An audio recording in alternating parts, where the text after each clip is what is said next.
Olá, você que me segue no Rodrigo Silva Arqueologia, estamos de volta para mais um bate-papo semanal com você. E não se esqueça, o pedido de sempre, se não é inscrito no canal, se inscreva. E se gostar desse vídeo, deixe o seu like e além do like, divulgue para os seus amigos a página. Você estará ajudando a contribuir que o YouTube reconheça esse canal como sendo algo bom pelos algoritmos e mais pessoas poderão ser alcançadas com esta mensagem que você apreciou. Ah, e um detalhe. Também é importante você acionar o sininho de notificações para sempre ser informado de todos os temas que a gente publica aqui, tá bem? E hoje eu gostaria de falar um pouco com vocês sobre o tema que, paradoxalmente, é o que mais me aquece o coração e, ao mesmo tempo, o que me gera mais questionamentos teológicos, se eu posso dizer assim. É o tema da volta de Jesus. Via de regra, quando você dá palestras em diferentes lugares, igrejas, universidades, auditórios, locais neutros, ou até num pequeno grupo, um bate-papo com uma ou duas pessoas, há algumas perguntas que de fato são localizadas, são contextuais, são próprias daquele momento, mas há outras perguntas que sempre se repetem, por isso que eu as chamei de via de regra. Elas sempre se repetem, com palavras diferentes, mas elas sempre voltam à baila. E uma dessas perguntas que as pessoas sempre me fazem é: Rodrigo, será que Jesus está perto de voltar? Na sua opinião, quantos anos ainda faltam para que Jesus possa regressar à Terra? Eu geralmente respondo a esta segunda pergunta dizendo: olha, se tem uma coisa que os adventistas aprenderam por história própria, é não marcar data para a volta de Jesus. Embora quando Guilherme Miller marcou que Jesus voltaria no ano de 1844, não havia igreja adventista do sétimo dia. Na verdade, quem estavam ali eram cristãos de várias denominações religiosas na América que foram apelidados de adventistas por esperar o advento, mas a Igreja Adventista, formalmente dita, a Igreja Adventista do Sétimo Dia, surgiu depois disso. Apenas uma digressão histórica para contextualizar para você a minha resposta. Seja como for, os pioneiros do adventismo participaram do desapontamento de 1844, de modo que aí eu posso, de maneira até um pouco irônica, falar: olha, se tem uma coisa que os adventistas aprenderam a não marcar data para a volta de Jesus, porque sabemos que isso é muito complicado. Aliás, a própria Bíblia já dizia que ninguém sabe o dia nem a hora. Jesus falou isto, e na época que ele disse, ele até se incluiu entre aqueles que não sabiam o dia nem a hora. Ele disse que só o Pai sabia naquela ocasião, quando Cristo estava aqui na Terra. Mas, de fato, o nosso coração, a despeito desta passagem bíblica, faz essa pergunta. E eu devo confessar a todo mundo que está me assistindo aqui que a pergunta que eu recebo é uma pergunta que eu também me faço. Senhor, quanto tempo? Quanto tempo vamos esperar? Quanto tempo falta ainda, Deus? E eu normalmente respondo com uma afirmação de fé muito convicta. Olha, pelo jeito que as coisas andam, eu acho que a volta de Jesus está para essa geração. Eu acho que essas crianças aqui talvez não chegarão à fase adulta. Embora eu procure deixar bem claro que esta é uma opinião pessoal, não é em nome da Igreja Adventista, não é uma opinião teológica, porque pelos livros a gente não tem como marcar a data da volta de Jesus, mas por uma impressão pessoal de crente, eu acho que Jesus está perto de voltar. Agora, mesmo que eu responda isto com esta convicção, que não é hipócrita, ela é original, ela é sincera, ela não ouvida do meu discurso os problemas inerentes. Um deles é este: mas há muitas pessoas idosas que também pensavam, como eu, que Jesus voltaria no tempo delas. Eu moro num condomínio que há muitos pastores aposentados, não só no meu condomínio, mas em vários outros condomínios aqui próximos. Muitos pastores, já com seus 80 anos, 90 anos, alguns deles, e vários com os quais eu já tive algum entretenimento ou conversa, também diziam que quando eles iam estudar teologia, muitos pensavam que Jesus voltaria antes que eles terminassem o curso. E agora muitos estão vendo seus companheiros morrerem, os seus professores não existem mais, seus pais não existem, eles mesmos já estão vivendo assim com bastante idade e Jesus não voltou. Quão perto é o perto? Quão próximo é o próximo em relação à volta de Jesus? Eu tenho aqui em casa, minha biblioteca, um livro muito raro que eu guardo como uma preciosidade. Olha como é que o título dele está escrito: 12 grandes sinais da vinda de Jesus, ou da volta de Jesus. Esse livro foi publicado no Brasil por volta de 1930. É um livro bem antigo. Muitas pessoas que hoje estão idosas não estavam nem nascidas na época que esse livro foi vendido, ou se eram nascidas, eram crianças de 4, 5, 6 anos, no máximo, ali. E esse livro foi vendido por colportores em todo o Brasil. É um livro muito bem escrito para a época, com um português bem diferente do nosso, e ele é de autoria de Karl Heinz. E ele fala dos 12 grandes signais da volta de Jesus. Eu li esse livro todinho. E tem uma parte aqui que ele menciona, por exemplo, os sinais na natureza, depois os sinais na tecnologia, na ciência. Essa da tecnologia e da ciência é de se admirar. Tem uma aqui, por exemplo, que ele fala do grande rápido do século XX, e é uma locomotiva. Ele fala da surpresa do Zeppelin, né, do dirigível móvel, dos hidroaviões. Tem uma outra parte que fala até da eletricidade, das donas de casa agora poderem passar roupa com ferro elétrico. Mais ou menos uns 10 ou 15 anos depois que esse livro estava sendo vendido, esse aqui, foi inaugurado o programa A Voz da Profecia, e eu ouvi várias vezes o primeiro programa da Voz da Profecia numa gravação que existe no YouTube. Eu lembro do saudoso pastor Roberto Rabelo dizendo ali: vejam, senhores rádio ouvintes, o divino rei do universo está para transpor o limiar do tempo penetrando na história. Vejam o avanço da tecnologia e da ciência. Agora já podemos contar com dentes postiços. As mulheres podem ter agora um aplicador de cabelo, eu não sei o que é aquilo ali, e outras coisas que ele vai falando ali. Ele até fala o seguinte: temos a maravilha do rádio e o aparelho de TV já anuncia a sua inauguração. E o programa começava com o quarteto Arautos do Rei, na época o King Heralds, cantando Breve Jesus Voltará. Todos já morreram e ele não voltou. Eu não sei quem foi a pessoa que vendeu esse livro e quem comprou pela primeira vez, porque eu adquiri esse livro num sebo. O nome do proprietário está aqui na capa. Quando ele comprou esse livro e leu, será que ele podia imaginar que esse livro, 80 anos depois, 70 anos depois, estaria na mão de uma outra pessoa, comentando sobre esse livro, uma tecnologia que eles nem imaginavam, e Jesus não teria voltado? Hoje a gente fala muito também da pandemia que teve aí do Covid. Olha o que esse livro diz na página 79. As pestilências, seguidas às pegadas das fomes, têm também aumentado, havendo se tornado para grandes populações causa de profunda miséria. A epidemia da influenza espanhola, alguns anos atrás, arrebatou milhões de pessoas. A febre tifoide e outras epidemias têm periodicamente outros milhões, umas vezes na China, na Rússia e noutros países ainda. A civilização mais adiantada, a mais moderna ciência, parecem incapazes de prevenir as ocorrências dessas terríveis epidemias, mesmo nos países mais desenvolvidos. Por isso o autor acreditava que Jesus estava para voltar naqueles dias. Mas hoje é um livro velho e ele não voltou. Aí eu fico me perguntando, será que eu não posso também cometer? É uma pergunta honesta que eu tenho que fazer. Será que eu não posso cometer o mesmo equívoco das pessoas que produziram, venderam e leram esse livro? Eu também estou aqui achando que ele vai voltar na minha geração, e será que daqui a 70 anos não haverá alguém pegando um dos livros que eu escrevi e comentando: olha, lá no ano 2020, as pessoas pensavam que Jesus ia voltar, mas é que eles já nem existem mais. Esses tempos atrás, uma pessoa me fez uma pergunta também muito interessante. Ela falou assim: Rodrigo, será que nós podemos estar equivocados? Será que a coisa pode ser de uma maneira como nós não estamos esperando? Eu digo isto porque quem estuda a profecia pelo método historicista sempre tem uma visão muito assim de vagões de trem de ferro passando por uma estação. Vem o primeiro cumprimento profético, depois vem o outro em sequência.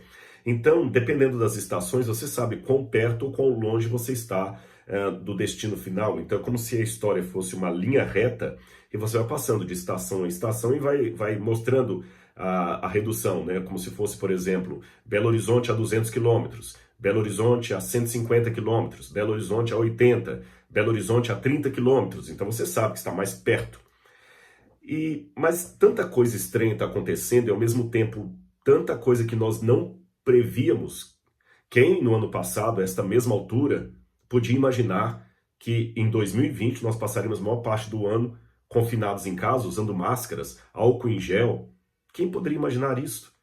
Lembra, o mundo estava avançando para uma situação completamente diferente em meados de janeiro, fevereiro e início de março. Quem podia imaginar? Então essa pessoa me perguntou, será que nós podemos estar equivocados e a coisa não ser como nós estamos esperando? Nessa sequência, pelo menos? Bom, quanto ao equívoco, eu tive que honestamente responder que nós sim podemos estar equivocados quanto aos detalhes. Muitas pessoas da Bíblia também se equivocaram. Paulo pensava que Jesus voltaria nos seus tempos, tanto é que ele disse assim, olha, com relação àquele dia, vai ser assim, assim, descrevendo a volta de Jesus, e ele fala, depois nós, os que ficarmos vivos, ora, quem escreve nesse tom, nós, os que ficarmos vivos, seremos arrebatados, ou seja, ele imaginava que ou ele, ou alguém da geração dele, iria poder ver Jesus voltando. E não foi assim. Já se passaram mais de 2000 anos.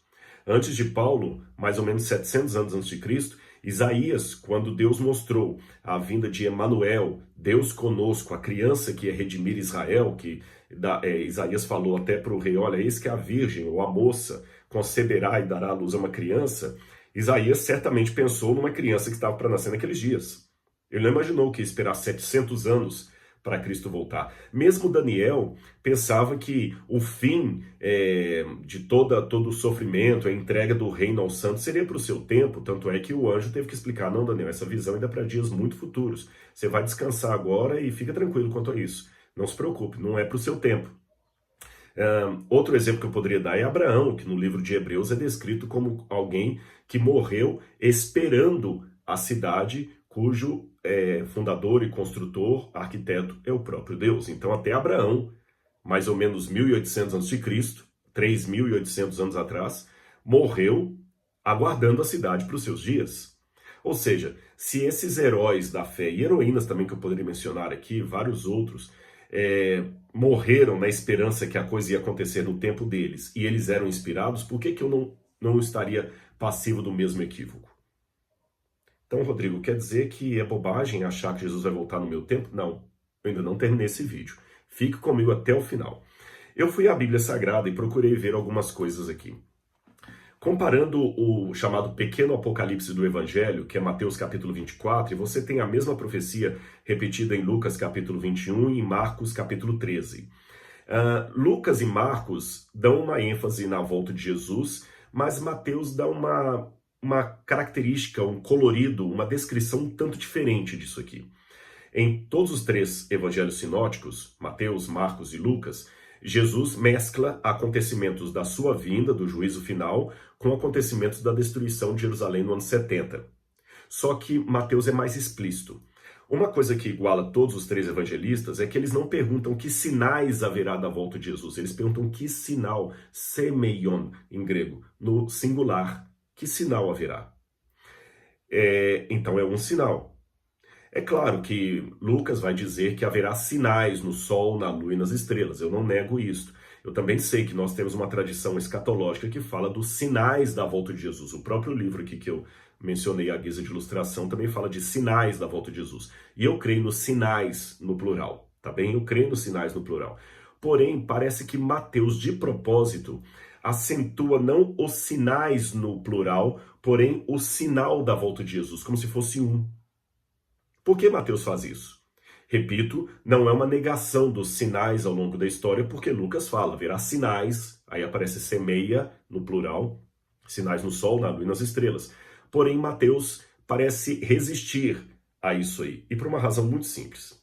Quando a gente vai lendo Mateus, e talvez Mateus vai dar uma chave para perceber um equívoco escatológico dos cristãos de hoje.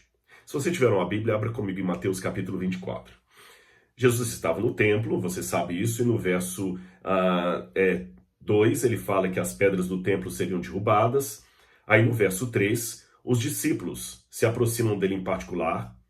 Foi apenas João e Pedro e André que estavam entre esses aqui.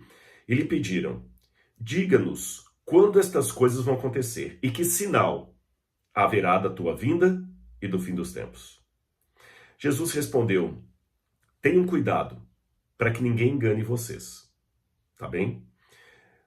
Porque muitos virão em meu nome dizendo, eu sou o Cristo. Enganarão a muitos. Vocês ouviram falar de guerras e rumores de guerra. Fiquem atentos, mas não assustem, porque é necessário que assim aconteça, mas ainda não é o fim. Interessante, aqui em Mateus, Jesus mostra as guerras, os falsos profetas, mas ele diz, o sinal de que eu vou voltar não está aí. Ainda não é o fim. Depois ele começa a falar de novo. Levantará nação contra nação, reino contra reino, haverá fomes, terremotos em vários lugares. Lucas acrescenta pestes, epidemias. E Jesus fala, porém estas coisas são o princípio das dores. E é interessante que a expressão princípio das dores aqui dá a entender dores de parto. E tem toda uma teologia de explicitar o tempo messiânico final escatológico do fim, como sendo dores de parto, uma mulher que está a ponto de dar à luz. Mas isso eu falarei numa outra ocasião. Vejam bem, terremotos, guerras, epidemias, fomes, não são ainda o fim, são o princípio das dores. Vocês serão entregues para serem maltratados, eles matarão vocês. Vocês serão odiados de todas as nações por causa do meu nome. Nesse tempo muitos se escandalizarão, odiarão uns aos outros, muitos profetas falsos se levantarão, enganarão a muitos. Aí no verso 14 ele diz, e este evangelho do reino será pregado a todo mundo em testemunho a todas as nações. Então virá o fim. Perceba, enquanto Jesus está falando dos sinais na natureza, no mundo secular, no mundo político, nas multidões, nas nações, no mundo da falsa religião, estou mencionando os falsos profetas e falsos cristos, Jesus sempre fala, bom, vai ter essas coisas, mas ainda não é o fim. Vai haver essas coisas, mas são apenas o princípio das dores. Porém, quando esse evangelho do reino for pregado a todo mundo em testemunho de todas as nações, então virá o fim. Ele não disse, quando o evangelho do reino for pregado a todo mundo em testemunho de todas as nações, então o fim começará. Ele não disse, então será o princípio das dores. Ele não disse, ainda não é o fim, não. Aí é o fim. Então, depois que ele fala da destruição de Jerusalém, daqueles sinais do sol, da lua e das estrelas, ele diz, no verso 31, no verso 30, então aparecerá no céu o sinal, semeion, do Filho do Homem. De propósito, Mateus só vai repetir a palavra sinal quando ele fala da volta de Jesus. O que é que Mateus quer me dizer? Que o grande sinal da volta de Jesus para os crentes é a própria volta de Jesus, e não necessariamente o que antecede a volta de Jesus.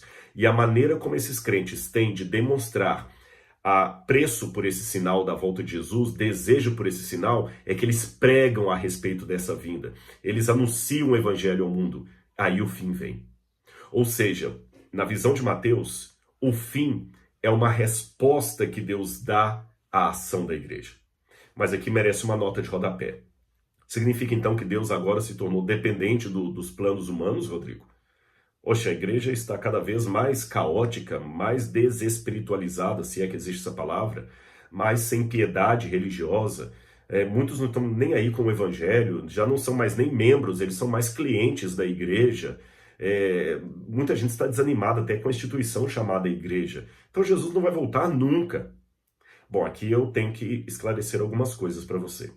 Em primeiro lugar, eu digo que essa pregação do evangelho é curiosa porque aqui não diz, vocês pregarão o evangelho. Jesus falou, será pregado esse evangelho do reino. É um sujeito indeterminado. Será pregado. Por quem? Certamente por seres humanos. Mas não necessariamente seres humanos de uma única denominação religiosa. Por exemplo, nós adventistas acreditamos que nós temos o dever de pregar as 3 mensagens angélicas de Apocalipse, capítulo 14, que você pode ler na sua Bíblia. Mas nós adventistas não acreditamos que Mateus capítulo 24, verso 14, será concluído pela igreja adventista e unicamente por ela. Todas as agências missionárias ao redor do mundo estão cumprindo Mateus capítulo 24, verso 14, segundo o parecer da igreja adventista. Todo o avanço evangélico todo. Haverá um momento na história, claro, que o anticristo estará dominando e que nós não vamos mais poder estar mesclados em diversas denominações, diversas teologias, diversos pareceres. O mundo será então polarizado entre os de Deus e do anticristo. Aí é uma outra história, um outro contexto. Mas até que esse momento em que o mundo esteja polarizado entre os de Deus e do anticristo, até que esse momento chegue, concretize, hoje eu não posso ter uma arrogância teológica de achar que só os meus estão pregando de Jesus.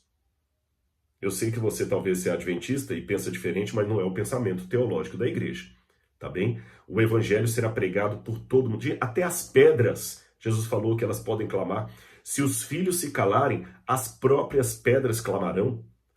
E mesmo que eu tenha dito, e repito, que o evangelho será prioritariamente pregado por seres humanos usados pelo Espírito Santo, isto não impede de, vez ou outra, o próprio Deus aparecer para alguém e pregar diretamente para uma pessoa. O caso clássico é o de Paulo, que não foi nenhum missionário que atingiu Paulo, foi o próprio Jesus que apareceu para ele no caminho de Damasco e o converteu.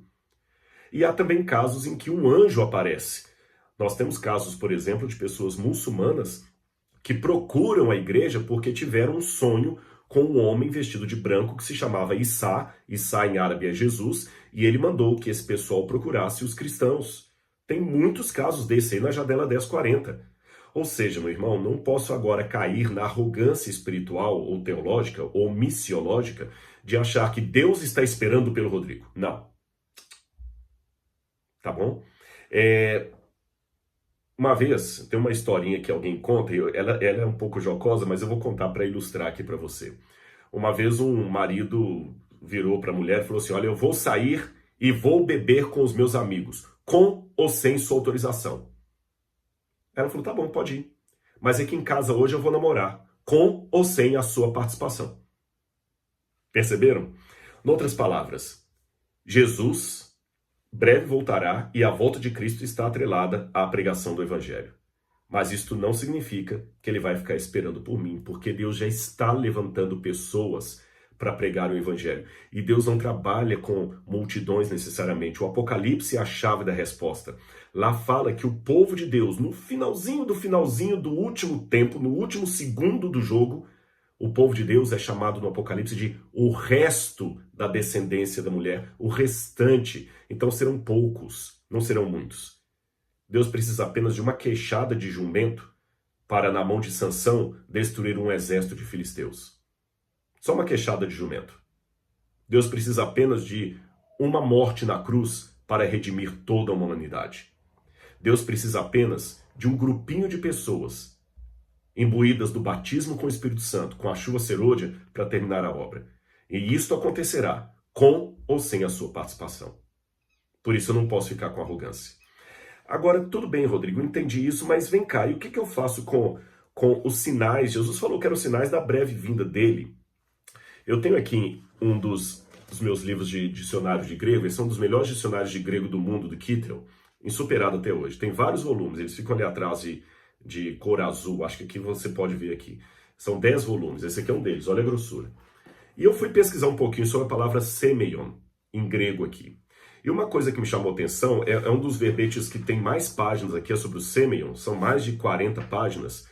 E ele fala como é que o semeion, sinal, é usado no mundo grego, no mundo, como correspondente dos termos hebraicos como ot e outros mais que eu poderia citar. E eles falam que é difícil precisar numa linha o que significaria sinal, mas uma coisa os autores do dicionário perceberam, que toda vez que a palavra semeion acontece, especialmente no Novo Testamento, ela sempre implica numa responsabilidade humana em face daquele sinal.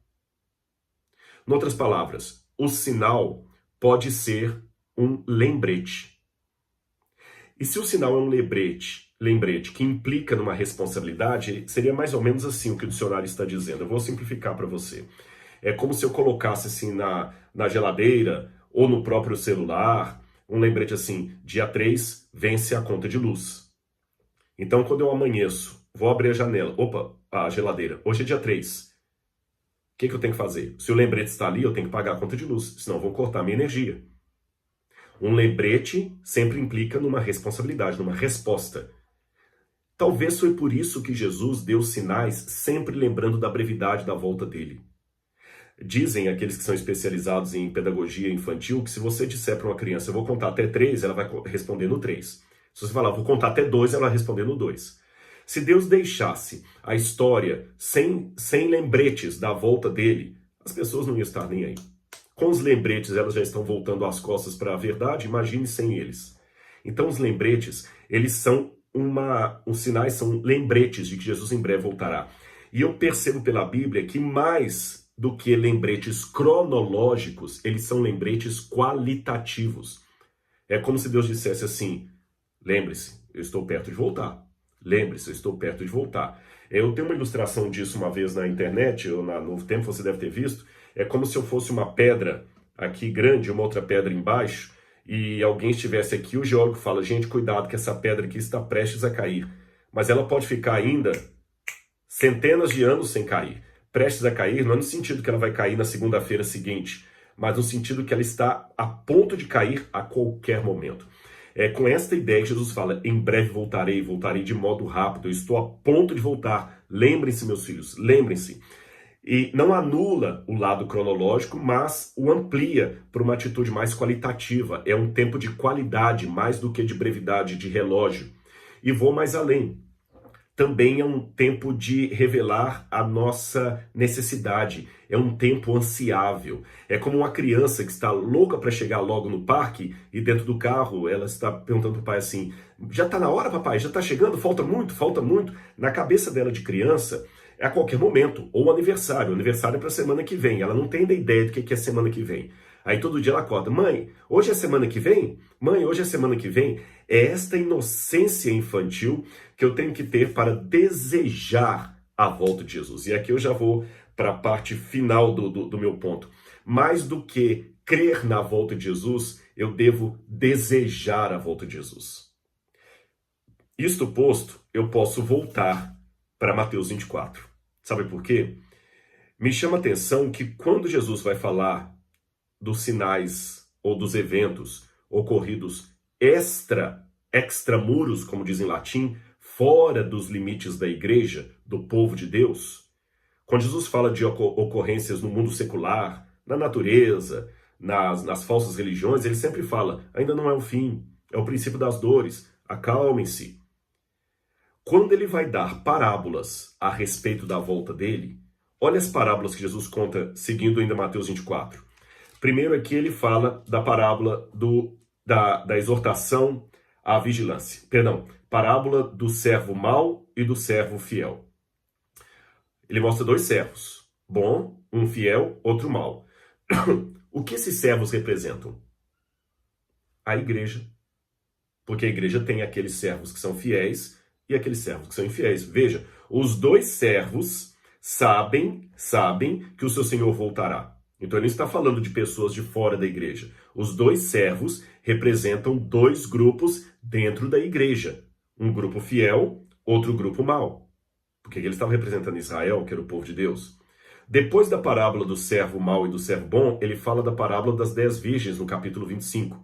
Ora, novamente, as 10 virgens são um grupo que representam o povo de Deus e não o povo de fora. Depois ele fala da parábola dos talentos. Os homens receberam talentos do seu senhor, multiplicaram, mas um guardou. Novamente, os servos do talento representam quem? O povo de Deus. Depois ele fala do grande julgamento.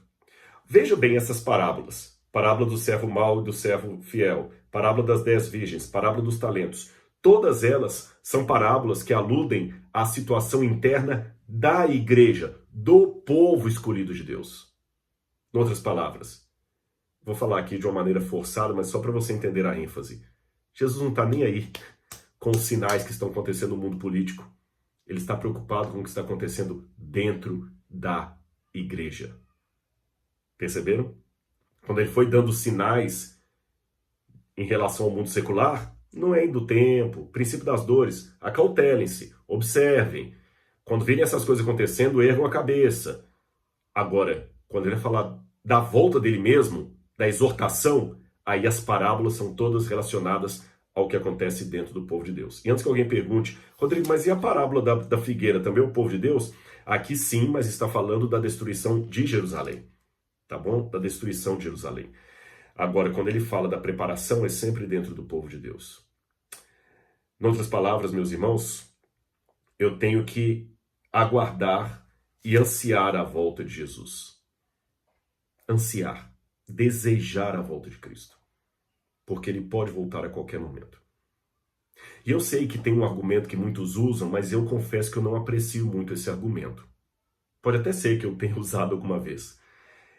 Quando alguém fala assim, tá, mas vem cá, cuidado, porque você não sabe que dia você vai morrer. De repente a volta de Jesus pode demorar 50 anos, 100 anos para acontecer, mas você pode morrer amanhã. Então se prepare hoje. Aí contam geralmente uma história de alguém que saiu da igreja e morreu num acidente, gritando que estava fora da igreja. Eu confesso que didaticamente esse argumento ele não faz muito o meu coração, sabe por quê? Porque, tá, então a ideia é o seguinte, eu morri, aí eu me perdi e quando Jesus voltar nas nuvens do céu, eu não vou para o paraíso, eu vou para o lago de fogo e enxofre. Mas aí que tá. Eu não acho que o céu é para quem tem medo do inferno. O céu é para quem quer viver ao lado de Deus por toda a eternidade. Se eu começar a usar o inferno como argumento para que as pessoas desejem ir para o céu, eu acho que a minha tônica evangelística está errada. O lago de fogo e enxofre não é colocado na Bíblia como uma coisa assim, cuidado para não cair lá. É mais como uma coisa de assim, olha gente, eu quero evitar que vocês vão para cá porque eu amo vocês. Repito, o céu não é para quem tem medo do inferno. O céu é para quem quer viver para sempre com Deus. Porque se você vai para o céu apenas para não ir para o inferno, o céu vai virar um inferno para você. Porque imagine você estar por toda a eternidade com um Deus que você não ama. Imagine. É como você estar para sempre casado com alguém que você não tem a menor simpatia, não tem o menor sentimento pela pessoa. Não faz sentido isso. É uma tortura. Uma coisa que era para ser boa, o paraíso, se torna uma desgraça. Porque ali vai ter um monte de coisas que você gosta e não vai ter. Ali não vai ter pecado. Ali não vai ter orgia, não vai ter promiscuidade, não vai ter nada desses prazeres da carne que muitos aí acentuam tanto. E lá vai ter Deus. E se você não gosta de Deus, o céu vai virar um inferno. Deus não levaria para o céu pessoas descontentes com a eternidade espiritual ao lado de Deus, senão ele estaria facilitando uma nova rebelião, um novo Lúcifer, uma nova queda. Então, meu amigo, você minha amiga, meu amigo, falando até dessa forma mais global. Espere a volta de Jesus, mas não se limite a crer na volta de Jesus. Procure em seu coração o amor pela volta de Jesus. Eu gosto da expressão bíblica, aqueles que amam a sua vinda. Amar a volta de Jesus é mais profundo do que crer na volta de Jesus. Porque crer por crer, o diabo também crê na volta de Jesus. Se, falando da minha igreja, se adventismo do sétimo dia fosse só crença, o diabo seria um adventista, porque ele também crê em muitas coisas que eu creio. O diabo crê na volta de Jesus. O diabo não é ateu. O diabo crê na existência de Deus porque ele viu Deus. O diabo crê em Deus, ele crê na volta de Jesus, ele crê nas profecias, ele crê que a Bíblia é inspirada porque ele sabe que é. Ele crê porque ele sabe mais do que eu. Ele crê na criação porque ele estava lá, ele viu Deus criando o mundo. Nem precisa de fé o diabo, ele viu.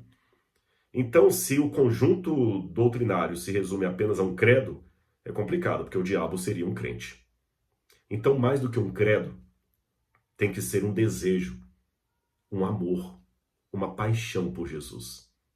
É isso que nós precisamos ter. Paixão e desejo pela volta de Jesus. A pergunta inicial, bom, eu não sei se os meus livros um dia ficarão como este aqui. Mas eu sei que eu, como Paulo, vou pela fé, pela vontade, dizer, nós, os que ficarmos vivos, seremos arrebatados com o Senhor nas alturas. Se eu estiver certo, oxalá que eu esteja, ou como dizem em árabe, inshallah que eu esteja, se eu estiver certo, em breve estarei vendo meu Jesus voltando nas nuvens com poder e grande glória. E se eu estiver errado, não perdi nada. Eu vou morrer nessa esperança. A minha morte será um abrir e fechar de olhos, e eu verei o meu Senhor do mesmo jeito. E eu convido você a ter esse mesmo desejo, essa mesma esperança. Um abraço e até o nosso próximo vídeo.